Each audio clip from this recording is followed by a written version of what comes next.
There's trouble for the Maldives. India out. India out campaign in the Maldives.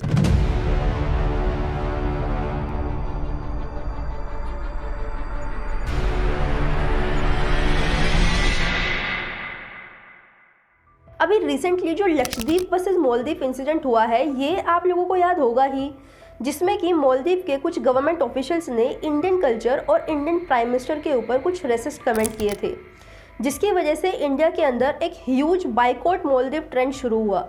और Indians की इसी unity की वजह से मालदीव की पीपीएम गवर्नमेंट, जो कि जीती ही एंटी इंडियन एलिमेंट्स की वजह से है, उसको अपने इन गवर्नमेंट ऑफिशियल्स को सस्पेंड करना पड़ा। और एक एस्टिमेटम ये लगाया जा रहा है कि इन सब की वजह से मालदीव को करीब करीब 50 से 60 बिलियन डॉलर्स का नुकसान हुआ है।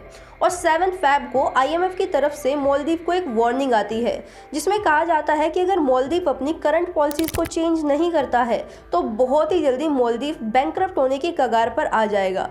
और इस वार्निंग के जस्ट बाद मोइज़ू की एक स्टेटमेंट आती है, जो कि प्राइम मिनिस्टर है मालदीव के, और वो कहते हैं कि हम अपनी कर्जे की वजह से जो हमारी प्रोग्रेसिव प्रोजेक्ट हैं उनको आगे नहीं बढ़ा सकते हैं, और जो प्रोजेक्ट चल रहे हैं उनको भी होल्ड पर रख दिया गया है। और इसके बाद कई सारी न्यूज़ सर्कुलेट होने लगी कि क्या वाकई मालदीव बैंकरप्ट होने की कगार पर आ गया है। और दूसरे दो सबसे बड़े सवाल ये आते हैं कि क्यों इंडिया के कुछ सोल्जर्स मालदीव में तैनात है, जिनको मालदीव एक खतरे की नज़रों से देख रहा है आज के समय में। और दूसरा सबसे बड़ा सवाल ये आता है कि इंडिया ने मालदीव की मदद करी थी उसकी मुसीबत के समय में, तो फिर क्यों मालदीव आज इंडिया को आंखें दिखा रहा है। अब देखिए, सबसे पहले आप इस बात को समझिए कि भारतीय सैनिक क्यों मौजूद है मालदीव में।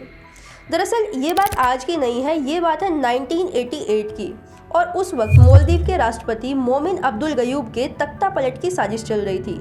और मोमिन अब्दुल गयूब ने खुद भारत से मदद मांगी थी, और उसी मदद के लिए भारत ने कुछ सैनिक मालदीव में भेजे भी थे, जिसकी वजह से मालदीव की मदद हुई भी थी।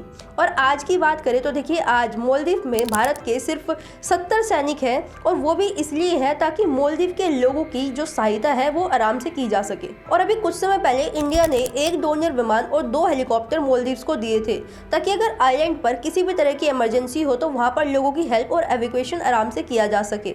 और भारतीय सैनिकों का वहाँ पर काम इन्हीं एयरक्राफ्ट्स को ऑपरेट करने का है।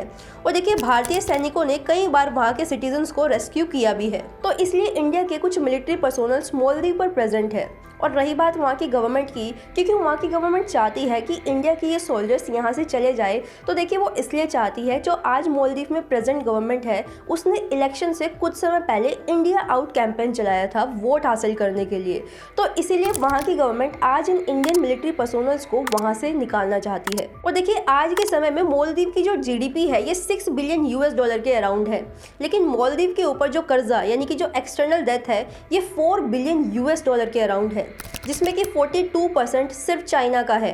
और आप सभी लोग जानते हैं कि चाइना जाना ही जाता है छोटी मोटी कंट्रीज़ को डेथ ट्रैप में फंसाने के लिए, इसलिए चाइना आज वर्ल्ड का नंबर 1 क्रेडिटर माना जाता है। और आंकड़ों के अनुसार अगर हम आंकड़ों को देखें तो आज चाइना 98 कंट्रीज़ को अपने इन्हीं डेथ ट्रैप में फंसा चुका है।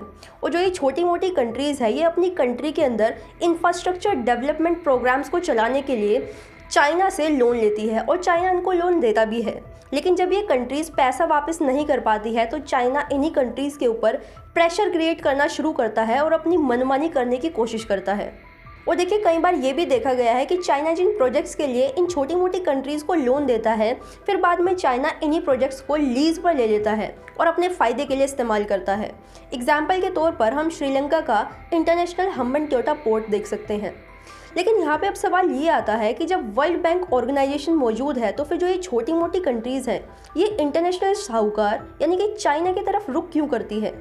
तो देखिए, इसका जो जवाब है ये बहुत ही ज़्यादा आसान है कि जो ये वर्ल्ड बैंक ऑर्गेनाइजेशन है इसकी जो डिमांड्स है ये काफ़ी ज़्यादा कॉम्प्लिकेटेड होती हैं, तो जो ये छोटी मोटी कंट्रीज़ हैं ये फिर चाइना की तरफ रुख कर लेती हैं। और इसी तरह मालदीव ने भी अपना एक आइलैंड 50 साल के लिए किसी चाइनीज़ कंपनी को लीज पर दिया है, और मालदीव के फॉरेन मिनिस्टर ने अभी तक उस चाइनीज़ कंपनी का जो नाम है वो कहीं पर भी डिस्क्लोज नहीं किया है, जो कि काफ़ी ज़्यादा सस्पिशियस है। और जो चाइना है वो उस आइलैंड पर एक एयर स्ट्रिप और प्रोबेबली एक मिलिट्री आउटपोस्ट बनाने की कोशिश कर रहा है। अब देखिए, जब जीसी की एक टीम ने उस चाइनीज़ कंपनी के ऊपर रिसर्च करने की कोशिश करी तो जीसी की उस टीम को काफ़ी ज़्यादा सस्पिशियस चीज़ें जानने को मिली। और उसका जो वेबसाइट का लिंक है वो आप लोगों को नीचे डिस्क्रिप्शन बॉक्स में मिल जाएगा, आप उसको आराम से रीड कर सकते हैं। और मालदीव के ऊपर जो कर्जा है ये आज के समय में इतना ज़्यादा बढ़ चुका है कि वर्ल्ड बैंक का ये मानना है कि 2026 तक मालदीव की जो हालत है ये इतने ज़्यादा ख़राब हो जाएंगे कि मालदीव को हर साल $1 बिलियन का जो एक्सटर्नल डेट है ये पे करना पड़ेगा। जबकि मालदीव की जो टोटल जीडीपी है ये सिर्फ $6 बिलियन के आसपास ही है। और यहाँ पर कई सारे एक्सपर्ट्स का ये भी मानना है कि 21st सेंचुरी के एंड तक जो मालदीव है ये पानी में पूरी तरीके से सबमर्ज हो जाएगा। तो यहाँ पर अभी सवाल ये आता है कि जब मालदीव की हालत इतने ख़राब है तो फिर जो चाइना है ये इतना ज़्यादा इंटरेस्ट क्यों दिखा रहा है मालदीव में। अब देखिए, यहाँ पे जो चाइना का प्लान है ये बहुत ज़्यादा सिंपल है। चाइना इंडियन ओशन में डोमिनेशन चाहता है। इंडियन ओशन में मेन ट्रेडिंग रूट है चाइना और यूरोप का, यहाँ तक कि चाइना की अफ्रीका में एंट्री का भी। आप लोग खुद सोच कर देखिए कि 75% मैरीटाइम ट्रेड इंडियन ओशन से होकर गुजरती है। और अगर इंडिया चाहे तो चाइना की इस ट्रेड को ब्लॉक कर चाइना की इकोनॉमी को क्रिम्पल कर सकता है। बट यहाँ पर इंडिया भी इन सारी की सारी चीज़ों को बहुत ही ज़्यादा स्मार्टली टैकल कर रहा है, क्योंकि जब मोइजू ने इंडिया के कुछ मिलिट्री पर्सोनल्स को वहाँ से हटाने को बोला तो इंडिया ने वहाँ पर उस स्टेटमेंट पर एग्री तो किया, लेकिन वहीं पर ही 2 महीने भी मांगे। और इन्हीं 2 महीनों के बीच इंडिया ने लक्षद्वीप के ऊपर जो मिनिकॉय आइलैंड है उस पर एक नोवल बेस बनाना शुरू कर दिया, जो कि मालदीव से सिर्फ 524 किलोमीटर की दूरी पर है। और देखिए, वहीं से ही चाइना का जो मेन ट्रेडिंग रूट है वो भी निकल कर जाता है। और मिनिकॉय आइलैंड पर एयर स्ट्रिप भी बनाई जा रही है, जो कि एक बहुत परफेक्ट काउंटर है चाइना का मालदीव के ऊपर बढ़ते हुए इन्फ्लुएंस का। अब देखिए, जो मालदीव है बेसिकली इकोनॉमिक क्राइसिस से तो गुजर ही रहा है, लेकिन इसके साथ साथ मालदीव पॉलिटिकल क्राइसिस से भी गुजर रहा है, क्योंकि जब मालदीव को इंडिया ने बॉयकॉट किया था तो मालदीव की इकोनॉमी को एक बहुत ज़्यादा तगड़ा झटका लगा था। और इन सबका जिम्मेदार मालदीव की जनता प्रेसिडेंट मोइजू को मान रही है।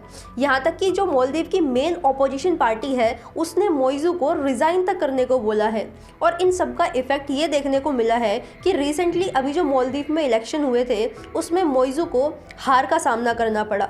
और यहाँ पर अगर हम चाइना की बात करें तो देखिए, जो चाइना है वो मालदीव को एक ग्रेस पीरियड देने की सोच रहा है, लेकिन अगेन ये चाइना का एक बहुत बड़ा मास्टर स्ट्रोक है मालदीव को पूरी तरीके से कंज्यूम करने के लिए।